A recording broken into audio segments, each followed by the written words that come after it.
우리가 지난 시간 창세기가 끝나고 이제 출애굽기 강해를 하려고 합니다. 창세기가 끝나고 이제 토요재단을 무엇으로 섬길까 고민을 하였습니다. 그러다가 출애굽기로 결정하였습니다. 그것은 창세기가 끝났으니 출애굽기로 넘어가자. 물론 그런 의미도 있습니다만 사실 그 의미보다는 출애굽기를 통해서 택한 백성이 되는 과정, 그리고 택한 백성의 모습을 함께 돌아보고자 합니다. 이유가 있습니다.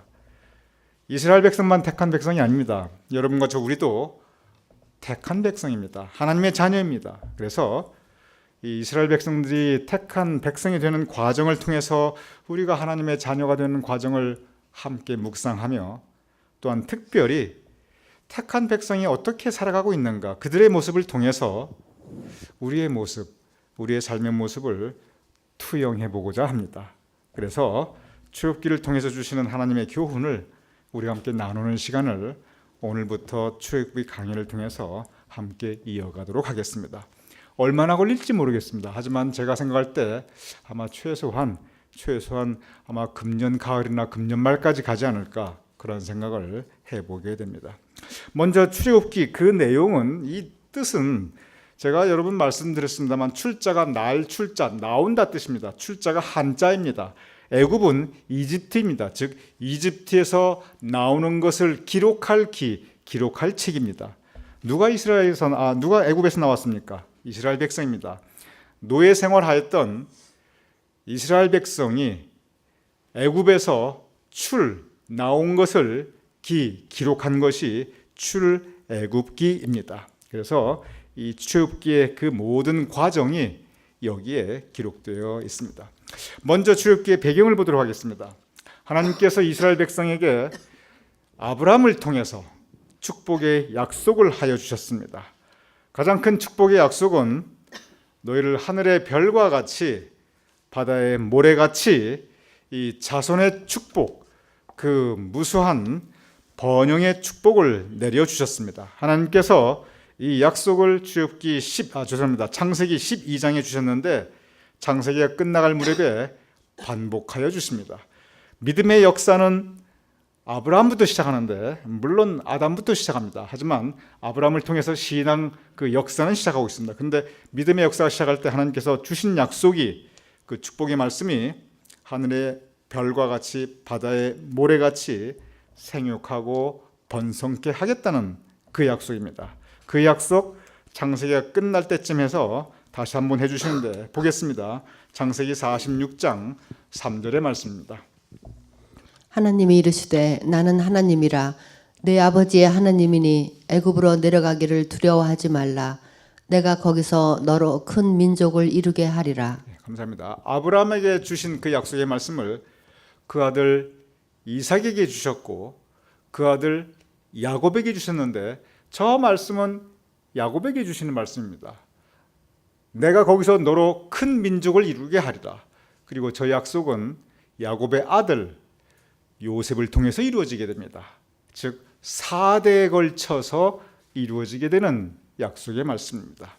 저 약속이 이루어집니다. 하나님의 약속 모두 이루어집니다. 하박국에 보면 비록 더딜지라도 기다리라, 반드시 이루리라, 이런 말씀이 있습니다. 하나님의 약속은 비록 더디게 이루어질 수 있습니다.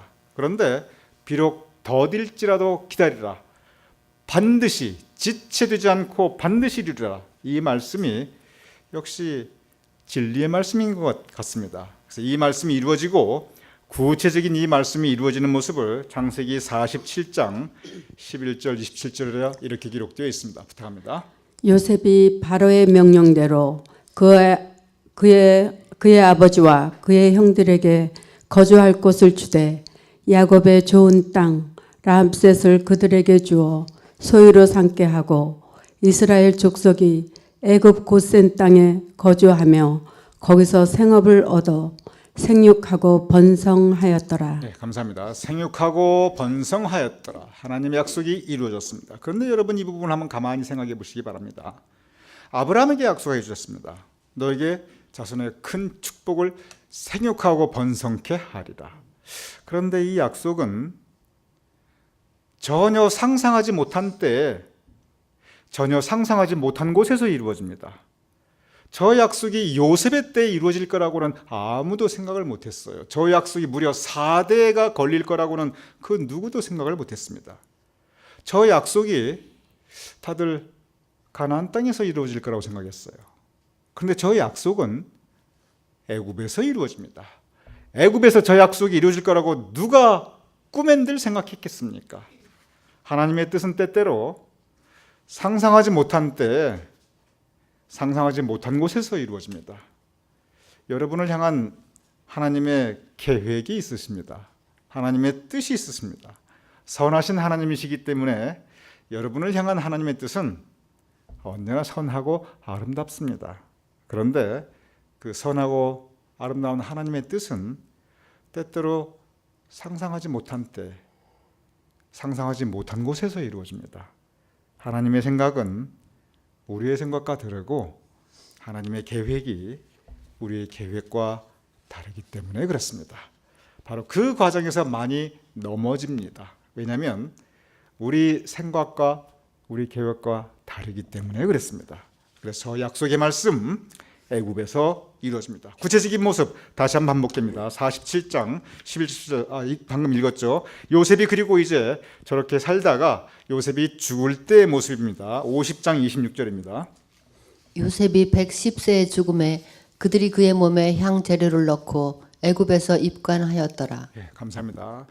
그때 당시 기준으로 보면 좀 단명하였어요. 좀 일찍 세상을 떠났죠. 물론 지금 기준으로 보면 장수했지만 110세에 죽었는데 저 마지막 귀절 그들이 그의 몸에 향 재료를 넣고 애굽에서 입관하였더라. 제가 여러분께 이 부분을 설명해 드렸습니다. 그의 아버지 야곱도 저러한 대목이 나옵니다. 저것은 뭐냐면 장소가 지금 야곱이 죽은 것도 요셉이 죽은 것도 애굽 고대 이집트입니다. 즉 미라를 만드는 과정입니다. 그의 몸에 향 재료를 넣고 즉 야곱도 요셉도 미라를 만든 것입니다. 고대 이집트에 미라가 될 수 있었다는 것, 그것은 왕족이나 귀족만이 가능한 것이었습니다. 이 대목을 보면은 저 요셉이 실제로 애굽에서 이집트에서 정말 왕족의 대우를 받았던 것을, 총리 대신에 그 대우를 받았다는 것을 우리가 분명히 알 수가 있습니다. 이 부분을 여러분 기억해 주시기 바랍니다. 이스라엘 백성들이 애굽 땅에서 생육하고 번성하였는데 그냥 생육하고 번성한 게 아니라 대우받으며 살았습니다. 야곱, 요셉 왕족의 대우를 받았고 귀족의 대우를 받았고 그리고 온 이스라엘 백성들 적어도 가장 좋은 땅에서 부족함 없이 그리고 상당히 좋은 신분을 가지고 그렇게 대우받으면서 애굽에서 살고 있었습니다. 그래서 여러분 이 부분을 우선 기억해 주시기 바랍니다. 이 부분을 기억하는 것이 출애굽기의 출발점을 이해하는데 상당히 중요한 부분입니다. 이렇게 하나님의 귀한 뜻이 애굽에서 이루어져서 생육하고 번성하며 부러움 없이 살게 됩니다. 부족함 없이 살게 됩니다. 가장 좋은 땅에서 대우받으면서 적어도 온 이스라엘 백성이 귀족의 대우를 받으며 살고 있는 것이 바로 창세기가 끝날 때의 모습입니다. 이제 출애굽기로 넘어가도록 하겠습니다. 그래서 이 모습은 요셉이 죽은 이후에 한동안 지나갑니다. 출애굽기 1장, 이제 출애굽기 1장입니다. 6절에 7절 부탁합니다.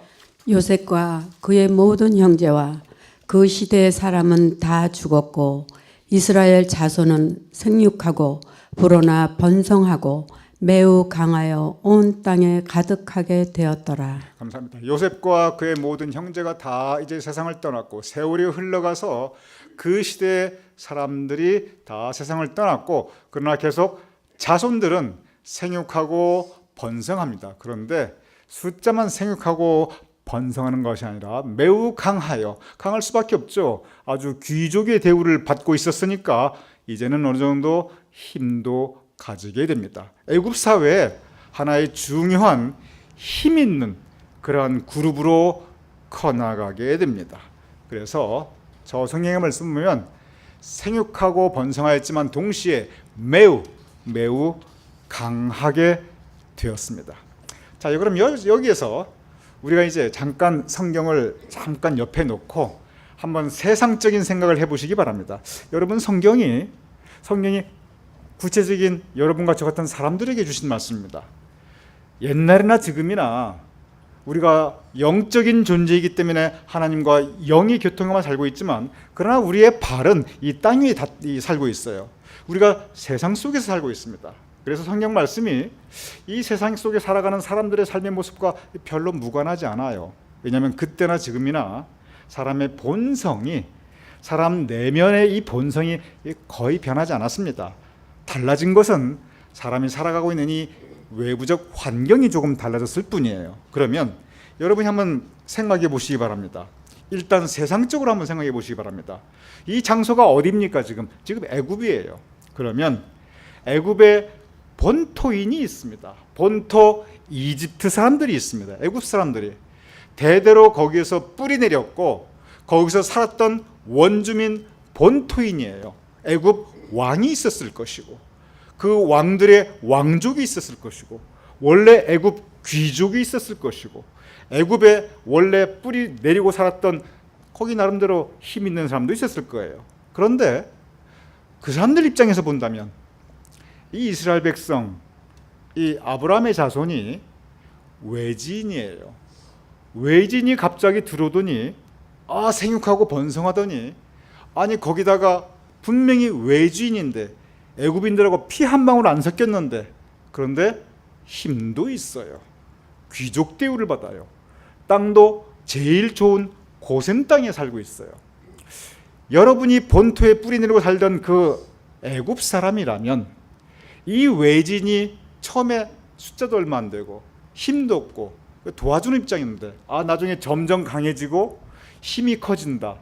여러분이라 하지 않고 여러분, 우리 다 심성이 좋은 분들 여러분 말고 다른 사람들이 볼 때 그 모습이 좋아 보였을까요? 이 마음에 좀 불편함이 있을까요? 다른 보통 애굽인이라면 그 사람들 마음이 어땠을까요? 한번 생각해 보세요. 자기들보다 더 잘 살아요. 자기들보다 힘도 더 있어 보여요. 근데 나는 이 애굽에서 뿌리내려 살았던 본토 순종 애굽인이고 저 사람은 외지인이에요. 피 한 방울 안 섞고 갑자기 얼마 전에 들어왔어요. 근데 더 커가고 있어요. 절대로 마음 편할 리가 없습니다. 이것이 출애굽기의 출발점이에요. 그래서 어떤 일이 벌어지냐면 그 다음 일 곧바로 위해서 이런 일이 벌어집니다. 출애굽기 1장 8절에서 9절입니다. 요셉을 알지 못하는 새 왕이 일어나 애굽을 다스리더니 그가 그 백성에게 이르되 이 백성 이스라엘 자손이 우리보다 많고 강하도다. 네, 감사합니다. 요셉을 알지 못하는 새 왕이 이제 애굽을 다스리게 되었습니다. 요셉이 누군지를 알지 몰라요. 요셉이 했던 일도 모릅니다. 요셉이 무슨 일을 했습니까? 애굽을 살려주었어요. 7년 흉년, 7년 풍년 들었을 때 그것을 미리 알고 그 모든 조치를 잘해서 총리 대신으로 아주 유능하게 그리고 지혜롭게 정말 모든 일을 잘 처리해서 애굽을 확 일으켜 정말 나라를 구한 사람이 요셉이었습니다. 그런데 그 전혀 몰라요. 요셉이 누군지도 모르고 그런 일이 있었다는 것도 모르고 그 역사를 알지 못하는 사람이 새로운 왕이 됩니다. 그러면서 그 왕이 가만히 보니까 저 이스라엘 백성들이 우리보다 많고 힘이 세도다. 저 얘기를 합니다. 그러면은 저 말 속에 이 백성 이스라엘 자손이 우리보다 많고 강하도다. 이 말 속에 무슨 의미가 담겨 있습니까? 여기에 담겨 있는 말은 안 된다. 어떻게 하자. 선동의 의미가 담겨 있습니다. 선동할 것도 없어요. 왕이에요. 최고의 힘을 가지고 있어요. 이스라엘 백성이 아무리 힘이 있다 해도 여전히 이스라엘 백성은 이방인이고 지금 임금 새로운 파라오, 새로운 바로예요. 절대 권력자입니다. 그 사람이 보았을 때 이스라엘 백성이 눈에 곱게 보이지 않은 거예요. 저 백성 이스라엘 자손이 우리보다 많고 강하도다. 그 다음에 무슨 말이 나올까요? 그러하니 계속 강하게 우리 대우하자. 그런 말이 나올까요? 그러니 우리 어떻게 하자. 그 말이 나올까요? 여러분은 어떻게 생각하십니까? 잘 생각이 안 나세요? 저 다음 말에 나올 말이 정해져 있어요. 한번 어떤 말이 나오는가 보도록 하겠습니다. 자, 들어- 7장 11서 11절입니다. 들었건대 그들이 더 많게 되면 전쟁이 일어날 때에 우리 대적과 합하여 우리와 싸우고 이 땅에서 나갈까 하노라 하고 그들에게 무거운 짐을 지워 괴롭게 하여 그들에게 발호를 위하여 국고성 비동과 람셋을 건축하게 하니라. 네, 감사합니다. 요셉이 누군지 알지도 못하고 나라를 구했다는 그런 거 알지도 못하는 사람이 새 왕이 돼서 저 이스라엘 백성들 저기 보세요. 무거운 짐을 지워 괴롭게 하고 그리고 국고성 바둠과 란셉을 건축하게 하자. 한마디로 이제 노예로 만들어서 모두 일시키자 그 얘기를 합니다. 이 얘기를 애굽 사람 입장에서 들었을 때 이것은 환영받을 만한 얘기일 겁니다. 왜냐하면 아니 이방인이 나보다 잘 살아? 나보다 힘도 더 있어? 그래 저 사람들 아예 노예로 만들어서 빨리 우리가 더 크기 전에 싹을 자르자. 그리고 싹도 자를 뿐 아니라 우리 일시켜서 우리를 위해서 일하게 하자. 그러니 열광적인 환영을 받게 됩니다. 그래서 한순간에 이 귀족 생활하던 이스라엘 백성이 잘 살던 이스라엘 백성이 한순간에 노예가 됩니다. 보도록 하겠습니다. 1장 13절에서 14절입니다. 이스라엘 자손에게 일을 엄하게 시켜 어려운 노동으로 그들의 생활을 괴롭게 하니 곧 흙 이기기와 벽돌 굽기와 농사의 여러 가지 일이라 그 시키는 일이 모두 엄하였더라. 네, 감사합니다. 이 모든 일들이 요셉이 누군지 알지 못하는 새 왕이 들어서면서 시작됩니다.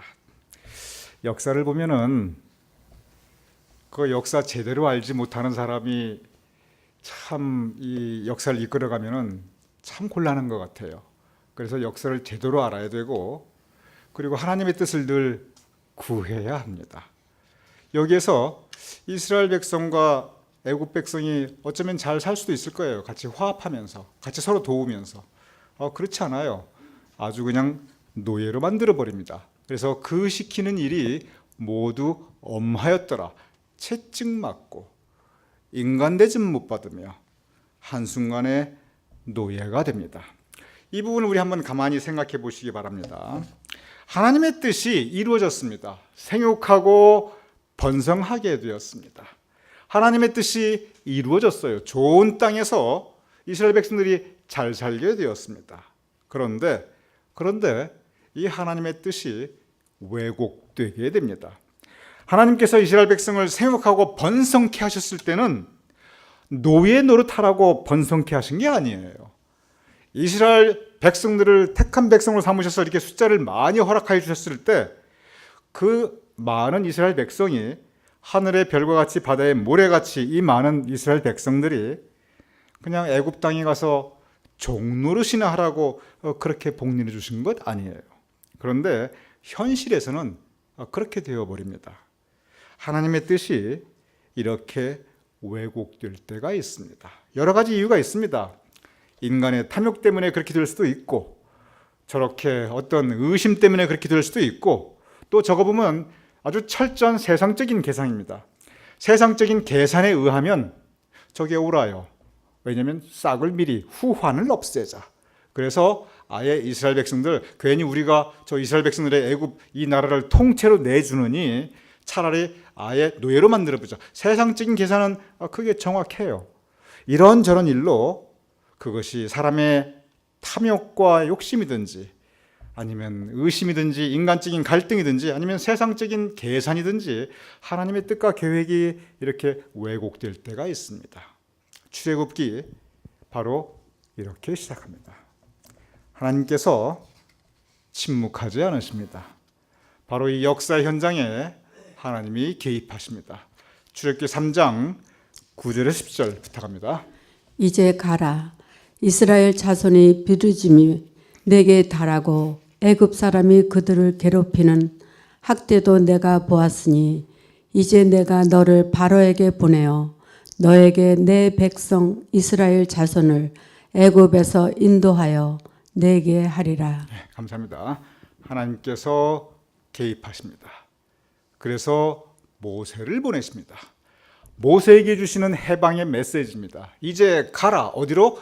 애굽으로 가서 이스라엘 자손의 부르짖음이 나에게 달하고 애굽 사람이 그들을 괴롭히는 학대도 내가 보았으니 역사가 왜곡되었습니다. 하나님의 뜻이 왜곡되었습니다. 그러니 이제 내가 너를 바로에게 보내 너에게 내 백성 이스라엘 자손을 애굽에서 인도하여 내게 하리라. 내 백성 해방시키라.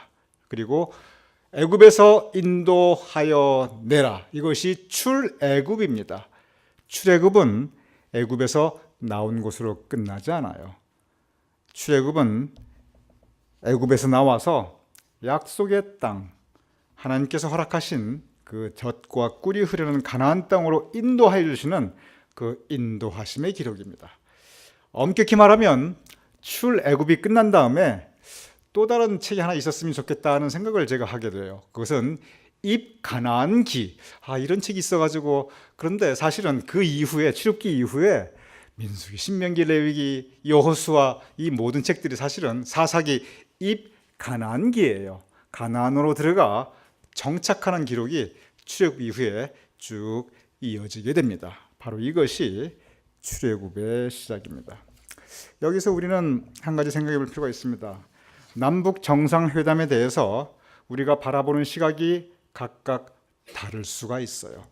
어떤 시각에서 보면은 이거 지금까지 해왔던 참 어리석은 짓 한다. 역사적인 쇼가 또 시작하구나.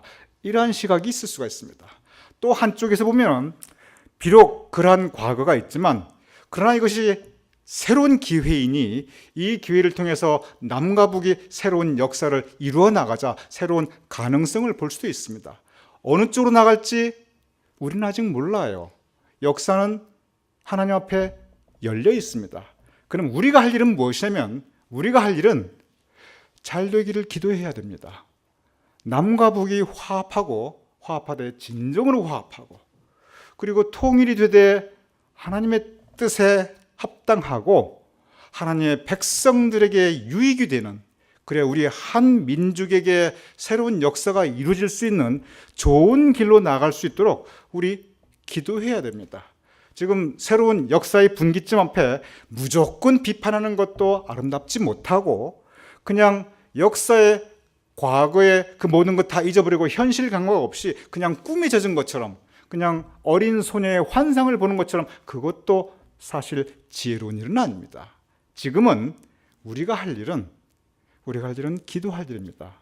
하나님께서 선히 이끌어 달라고. 바로 이러한 흐름이 새로운 우리 한민족의 출애굽이 될 수 있도록, 그 과정은 좀 러프하다 할지라도 결국 가나안으로 갈 수 있도록 우리 한민족에게 새로운 역사가 이루어질 수 있도록 하나님 도와주시옵소서. 하나님 이끌어 주시옵소서.